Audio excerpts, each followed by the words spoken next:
ಬನ್ನಿ ಇವತ್ತಿನ ವಿಡಿಯೋದಲ್ಲಿ ಗೋಲಿ ಬಜ್ಜಿ ಅಥವಾ ಮಂಗಳೂರು ಬಜ್ಜಿ ಮಾಡೋದು ಹೇಗೆ ಅಂತ ತೋರಿಸ್ಕೊಡ್ತೀನಿ. ಗುಂಡ್ಗುಂಡಕ್ಕೆ ಹೊರಗಡೆ ಕ್ರಿಸ್ಪಿಯಾಗಿ ಒಳಗಡೆ ಸಕ್ಕ ಸಾಫ್ಟಾಗಿ ಭಾಳ ಟೇಸ್ಟಿಯಾಗಿ ರೆಡಿ ಆಗುತ್ತೆ.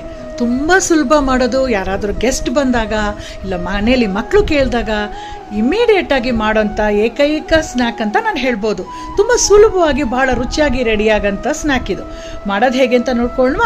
ನಾನಿಲ್ಲಿ 1.5 ಕಪ್ಪು ಮೈದಾ ಹಿಟ್ಟಿಗೆ ಮಾಡ್ತಾಯಿದ್ದೀನಿ. ನೀವು ಎಷ್ಟು ಬೇಕಾದ್ರೂ ಅಳತೆ ತೊಗೋಬೋದು.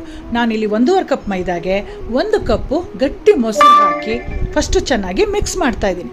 ಈ ಮೊಸರು ಜೊತೆಗೆ ಹಿಟ್ಟು ಚೆನ್ನಾಗಿ ಹೊಂದ್ಕೋಬೇಕು. ಆಮೇಲೆ ಮತ್ತೆ ನೀರು ಸೇರಿಸ್ಕೋಬೇಕಾಗತ್ತೆ. ಈ ನೀರು ಹಾಕೋಕ್ಕೆ ಮುಂಚೆ ಸ್ವಲ್ಪ ಪದಾರ್ಥಗಳನ್ನ ಸೇರಿಸ್ಕೋಬೇಕು. 1 ಟೀ ಸ್ಪೂನು ಸಕ್ಕರೆ ಕಲರ್ ಬರೋದಕ್ಕೋಸ್ಕರ, ಒಂದು ಅರ್ಧ ಟೀ ಸ್ಪೂನ್ ಜೀರಿಗೆ, ಆಮೇಲೆ ಕೊತ್ತಂಬರಿ ಸೊಪ್ಪು, ಕರ್ಬೇವಿನ ಸೊಪ್ಪು, ಶುಂಠಿ, ಖಾರಕ್ಕೆ ಹಸಿಮೆಣಸಿನ್ಕಾಯಿ ಎಲ್ಲನೂ ಫೈನಾಗಿ ಚಾಪ್ ಮಾಡಿ ಸೇರಿಸ್ಕೊಳ್ಳಿ. ಇದರಲ್ಲಿ ಅಳತೆ ಇಲ್ಲ, ಎಷ್ಟು ಬೇಕೋ ಅಷ್ಟು ಖಾರಕ್ಕೆ ಹಾಕೋಬೋದು ನೀವು. ಮತ್ತು ತೆಂಗಿನಕಾಯಿ ಪೀಸ್ನ ಸಣ್ಣ ಸಣ್ಣದಾಗಿ ಹೆಚ್ಚಿಬಿಟ್ಟು ಹಾಕಿದ್ದೀನಿ. 1 ಚಿಟಿಕೆ ಸೋಡಾ ಅಂದರೆ ಒಂದು 1/4 ಟೀ ಸ್ಪೂನ್ ಸೋಡಾ ಹಾಕ್ಕೊಳ್ಳಿ ಸಾಕು.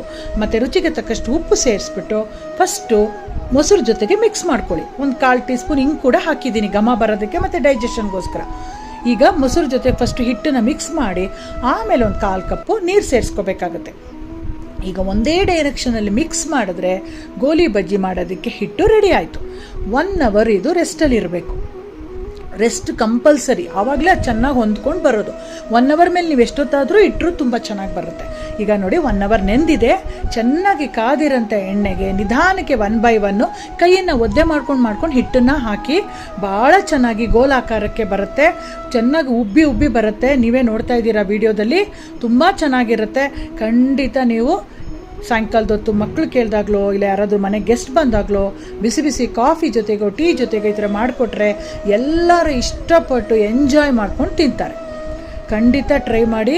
ಅದ್ರ ಜೊತೆಗೆ ನೀವು ತೆಂಗಿನಕಾಯಿ ಚಟ್ನಿನೋ ಇಲ್ಲ ಕಡಲೆಕಾಯಿ ಬೀಜ ಹಾಕಿ ಚಟ್ನಿನೋ ನಿಮ್ಮ ಇಷ್ಟವಾದ ಒಂದು ಚಟ್ನಿ ಜೊತೆಗೋ ಇಲ್ಲ ಸಾಸ್ ಜೊತೆಗೋ ನೀವು ಇದನ್ನು ಸರ್ವ್ ಮಾಡ್ಬೋದು. ಓಕೆ ಫ್ರೆಂಡ್ಸ್, ಈ ವಿಡಿಯೋ ನೋಡಿದ ತಕ್ಷಣ ನೀವು ಟ್ರೈ ಮಾಡಿಬಿಟ್ಟು ನಿಮ್ಮ ಮನೇಲಿ ಹೇಗೆ ಬಂತು ಅಂತ ನನಗೆ ಕಮೆಂಟ್ಸಲ್ಲಿ ಹೇಳಿ. ವೀಣಾ ಲಕ್ಷ್ಮೀ ನಾರಾಯಣ್ ಪೇಜ್ಗೆ ಹೋಗಿ ಸಬ್ಸ್ಕ್ರೈಬ್ ಮಾಡ್ಕೊಂಡು ನೋಡಿ, ಫಾಲೋ ಮಾಡ್ಕೊಳ್ಳಿ. ಯೂಟ್ಯೂಬಲ್ಲಿ ನೋಡ್ತಾ ಇದ್ದರೆ ಅಮುದಂ ನಿತ್ಯಂ ಚಾನಲ್ಗೆ ಹೋಗಿ ಸಬ್ಸ್ಕ್ರೈಬ್ ಮಾಡ್ಕೊಳ್ಳಿ. ಇನ್ಸ್ಟಾಗ್ರಾಮು ಫೇಸ್ಬುಕ್ಕಲ್ಲಿ ಏನಾದ್ರು ನೋಡ್ತಾ ಇದ್ದರೆ ಫಾಲೋ ಮಾಡ್ಕೊಂಡು ನೋಡಿ. ಕಮೆಂಟ್ ಸೆಕ್ಷನ್ಗೆ ಹೋಗಿ ಕಮೆಂಟ್ಗಳು ಕೊಡಿ.